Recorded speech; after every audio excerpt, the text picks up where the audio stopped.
Hi, I'm Kavina Autar. I'm a PhD candidate in the Hickman Hybrid Systems Laboratory at the University of Central Florida, and I'll be talking about the development of a functional human iPSC cortical neuron microelectrode array model for long-term potentiation analysis and Alzheimer's drug testing.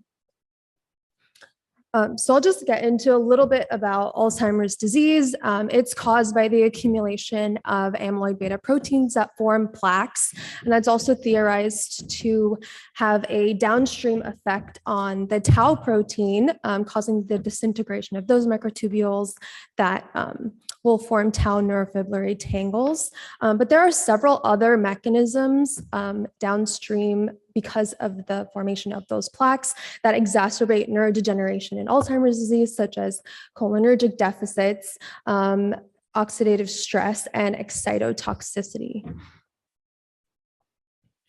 And most of these mechanisms in combination affect the synaptic plasticity of the neuronal culture and dysregulate long-term potentiation, or LTP, which is our in vitro correlate to memory and learning. This graphic just details the mechanism of excitotoxicity and how the amyloid beta plaques inhibit the reuptake of glutamate, causing downstream excitotoxicity and cell death, and decreasing our synaptic integrity.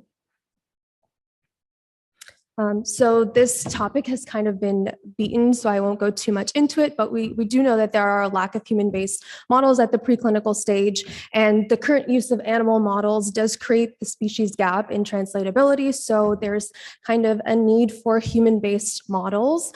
We know that because of the lack of translation, a lot of drugs fail at the clinical trial level, and that does waste a lot of time and money.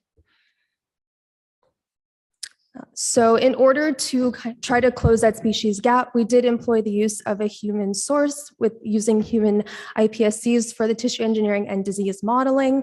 iPSCs are just reprogrammed fibroblasts. Once they are reprogrammed into stem cells, they can be expanded, and because they proliferate indefinitely, and they can be differentiated into several different cell types. So this was a source that we used to differentiate our cortical neurons in this model. Because they're reprogrammed from human fibroblasts, they retain their source DNA, so we can create disease, mutation, and patient-specific in vitro models and look at the phenotype of each of these diseases. Once those are developed, we can then look at preclinical drug testing using a more biologically relevant model. This slide also details the human on a chip, which is the other aspect of this project. So once we differentiated the iPSC-Cortical neurons, we employed human on a chip technology, which Mike Schuler talked a lot about this at this morning's keynote, so I also won't go too much into this. But we are able to look at multiple cell types. For this study, we really only looked at the brain, but we also used serum-free media because we wanted a defined media system where we could control the differentiation. And there are many other aspects that this system is advantageous for, such as flow and PK/PD modeling. So the objectives of this project were to first establish and validate an in vitro organ-on-a-chip model of iPSC cortical neurons to assess long-term potentiation via synaptic connectivity, and then utilize this model to evaluate the cortical neurons in an Alzheimer's disease model for drug assessment with the use of A-beta-42 oligomers. In order to accomplish that first task, we wanted to first develop and characterize a neuron astrocyte co-culture on paired patterned MEAs.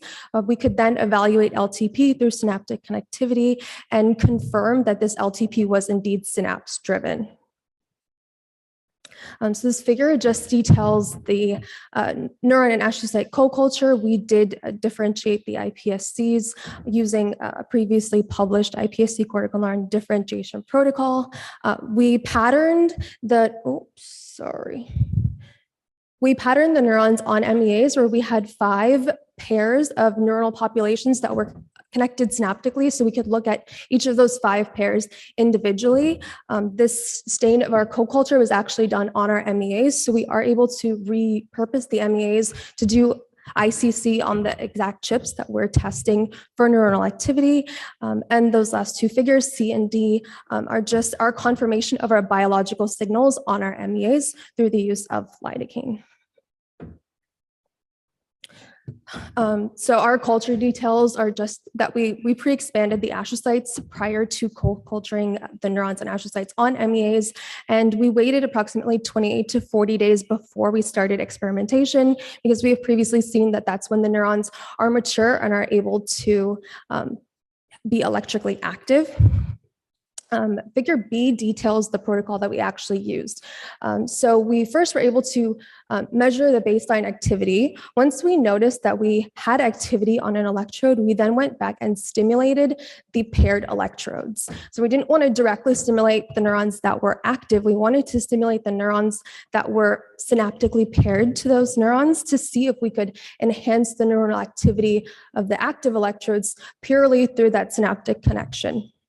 After that, we then went back and directly stimulated the neurons that were active to see if we could further enhance the electrical activity or if they were able to fully be enhanced through those synaptic connections.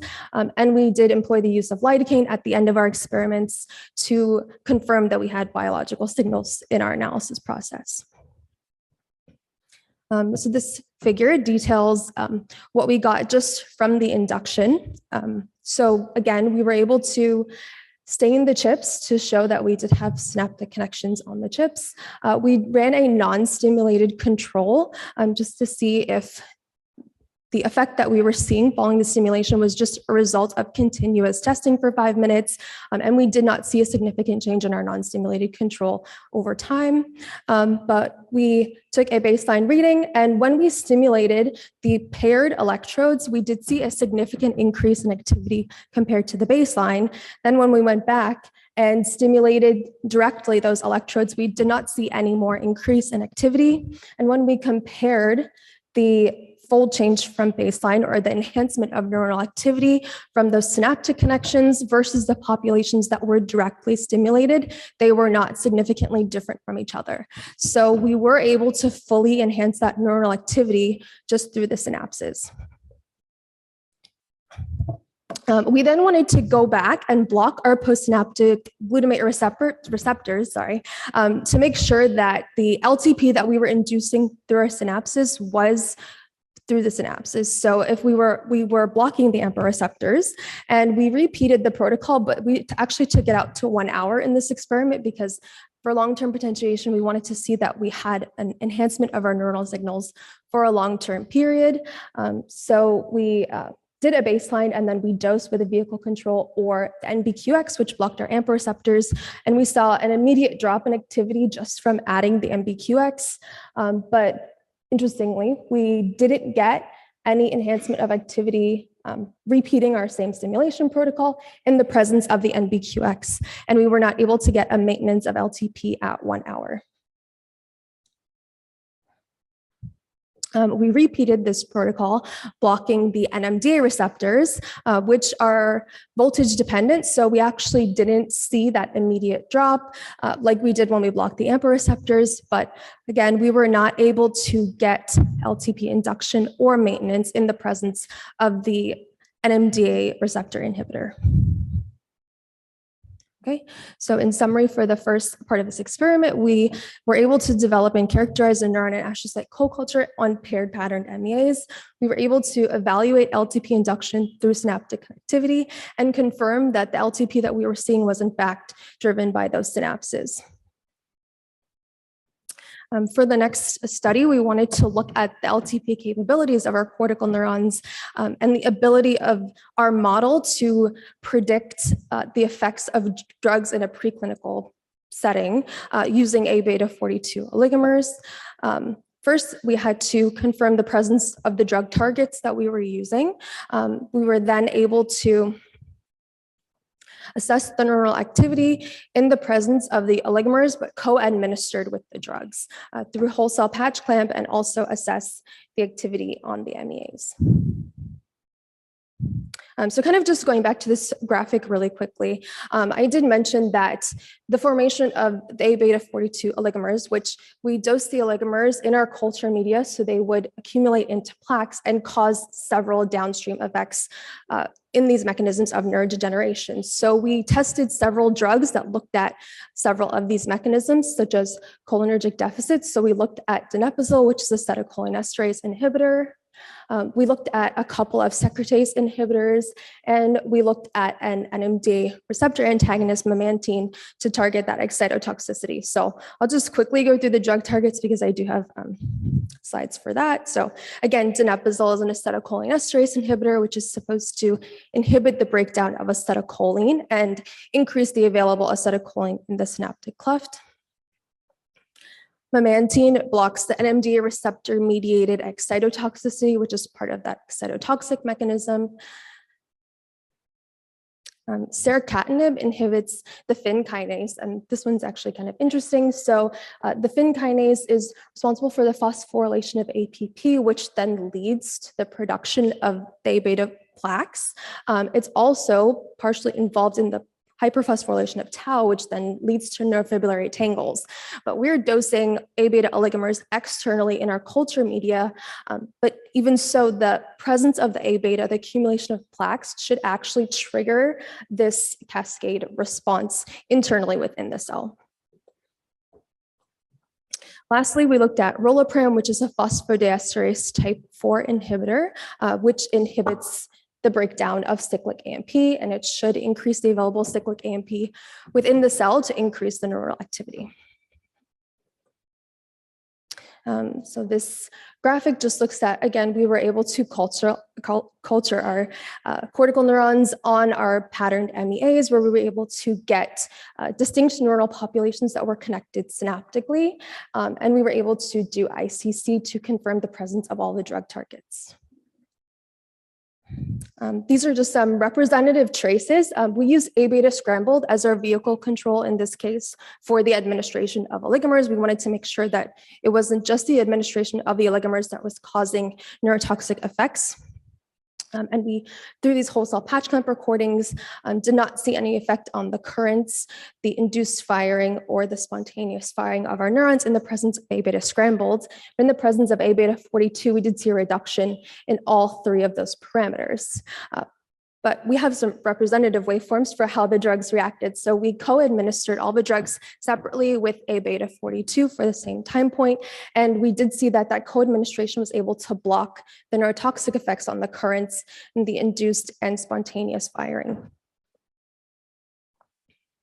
Similarly, when we cultured the neurons on MEAs, we were able to see a very similar trend in the neuronal populations that we were looking at. So we had our baseline and post-stimulation, and at this point, all of the conditions were exactly the same because we were doing a baseline and inducing LTP, but following LTP, we dosed with either of our conditions, and we did see that with the A-beta 42, we had a reduction of activity, whereas with the A-beta scrambled and the A-beta 42 co-administered with the drugs, we did not lose our long-term potentiation.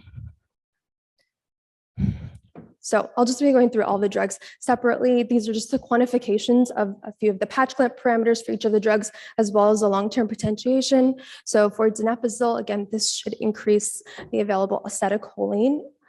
We were able to get a significant rescue of the sodium currents and the AP amplitude, but more importantly, we were able to significantly block the neurotoxic effects of the A-beta 42 oligomers on LTP induction. Similarly, for memantine, we were able to rescue a few of our patch clamp parameters, AP amplitude and spontaneous amplitude, but more importantly, again, we were able to spontaneously block the neurotoxic effects of the A-beta 42 on LTP. The saracatinib actually had the most robust rescue. All of the patch clamp parameters were maintained all significantly, and we again were able to significantly maintain LTP. And lastly, for roloprem, we didn't see that all of the parameters were for patch clamp were maintained significantly, but this does coincide with the drug mechanism. So we don't expect that we would get a rescue of the sodium currents significantly with the co-administration of roloprap, because it doesn't affect the sodium currents. It only affects the spontaneous activity of the neuron. And this just kind of summarizes all of the drugs. So with our system, we were able to show that in all of the conditions, we were not able to get LTP because we did not have a significant change with our 1 hour LTP from baseline in any of the conditions. But with our A-beta scrambled, our positive control, we did have a significant change. And all of our drugs were able to retain our ability to have LTP by blocking the neurotoxic effects of A-beta 42. Okay, so in conclusion, we were able to develop a protocol for evaluating LTP as a function of synaptic connectivity and validate that that protocol was indeed able to stimulate the neurons and that it was synaptic. This model was applied to assessing drug efficacy in inhibiting the neurotoxic effects of A-beta 42 oligomers on LTP deficits. For future applications, because we differentiate our cortical neurons, we're able to now look at patient-specific AD iPSC-Cortical neuron models and look at the ability to look at LTP in those models, and also look at drug evaluation in neuroenhancing therapeutics. And with that, I'll have my acknowledgements. NIH, my advisor, Dr. Hickman, who spoke yesterday, and all the members of the Hickman Lab at NSTC. Thank you. Thank you very much.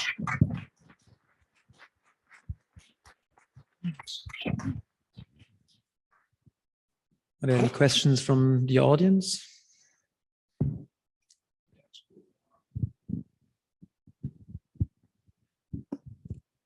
Great work. Thank you. Congratulations. Obviously, you brought a nice group of support.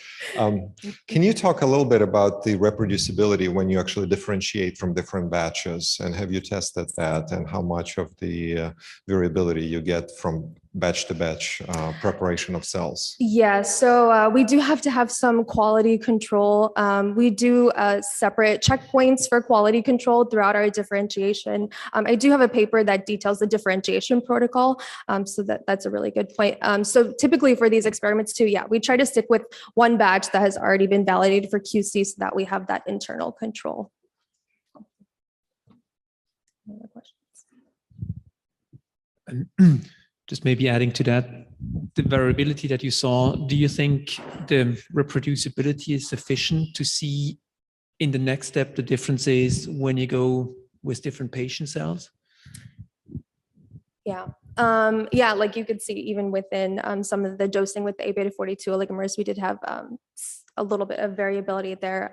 I think usually our answer to that is just to get a lot more Ns. And usually when we're looking, if we were looking at patient samples, we would try different differentiation batches that met our quality control standards to make sure that those results were consistent if we were looking at a drug effect.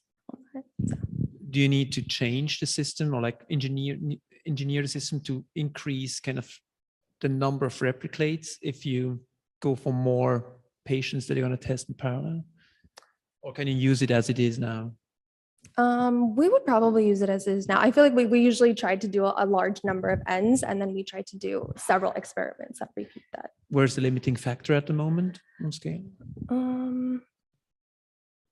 Just time, honestly, to test all the systems. Probably. Yeah, and then just cellular resources, manpower, probably. That would be our most limiting factor at the moment.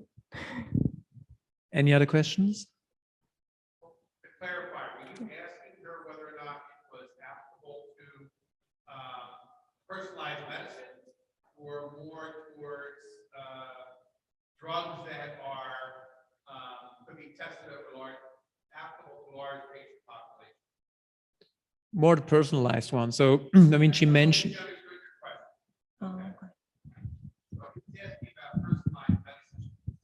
Okay. Sorry, could you repeat the question? Yeah, I was just wondering, I mean, you had the questions about variation and reproducibility.